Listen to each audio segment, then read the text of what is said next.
और ये गृहस्थ सामग्रियों के साथ गृहस्थ जीवन में आप प्रवेश कर रहे हैं। इस मंडप में जितनी सामग्रियां रखी गई हैं सब गृहस्थ जीवन से संबंधित है, सभी आप लोगों को कुछ न कुछ संदेश देती हैं। सबसे पहले मंडप गाड़ा जाता है। मंडप बांस का ही क्यों गाड़ते हैं? तमाम अम्बू बम्बू तंबू आते हैं, कायों का गाड़ दे सकते हैं। बांस की विशेषता होती है, बांस सबसे बड़ा वृक्ष माना जाता है, लंबाई में सबसे ज्यादा होता है, लेकिन जब ऊंचाई पर जाता है तो जाने के बाद क्या हो जाता है? झुक जाता है। यह बांस वर और कन्या को आप लोगों को यह संदेश देता है कि जीवन में आप लोग कितने ही ऊंचाई पर क्यों न जाइएगा, हमेशा अपने श्रेष्ठों के प्रति विनम्रता का भाव रखिएगा, क्योंकि नमंती फलिनो वृक्षा नमंती गुणिनो जना शुष्क वृक्षाश मूर्खाश न नमंती कदाचन। फलने वाला वृक्ष और गुणी व्यक्ति हमेशा झुके रहते हैं, मूर्ख व्यक्ति और सूखा पेड़ कभी झुकता नहीं। कुछ यहाँ साइंस पढ़ने वाले भी होंगे, हो सकता है 2-4 अक्षर पढ़ लिए हो तो वो सोचेंगे तो पंडित जी का ढकोसला है, साइंस भी सिद्ध करता। ये मंडप जो हरे बांस का गाड़ते हैं, हरा बांस जो होता है विद्युत का सुचालक होता है। मंडप को कुश और काश से छाते हैं, कुश और काश जो होता है वो कुचालक होता है, ठीक है ना। ये सुचालक होता है, वो कुचालक होता है, ठीक है ना, वो नॉन कंडक्टर है, ठीक है ना। तो इसीलिए यदि आकाशीय विद्युत गिरे तो मंडप में बैठे हुए लोगों के ऊपर, वर कन्या के ऊपर उस विद्युत का कोई प्रभाव न हो, उसी बांस के माध्यम से वह अर्थ में समाहित हो जाए, धरती में चला जाए। इसी कारण इसीलिए हरे बांस का मंडप लगाया जाता है। भारत कृषि प्रधान देश है और कृषि कार्य बिना हल के संपादित नहीं होता, इसलिए हरीश गाड़ा जाता है।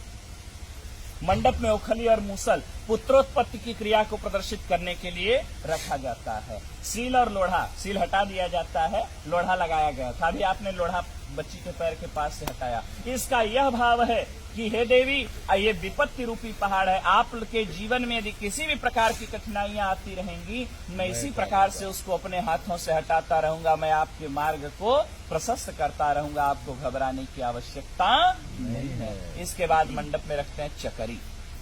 चकरी कहाँ रखेंगे? चकरी के 2 पार्ट होते हैं, दोनों पार्ट अलग अलग होते हैं, लेकिन ये पार्ट जुड़ते किससे हैं?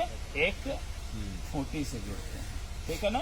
जब तक ये दोनों पार्ट खूंटी से जुड़े रहते हैं तब तक इसमें रहर डालिए, मटर डालिए, चना डालिए, कितना कड़ा पदार्थ डालिए, सबको दलते हुए बाहर कर देता है। लेकिन जिस दिन ये खूंटी टूट जाती है उस दिन दोनों पार्टों का कोई महत्व नहीं रह जाता।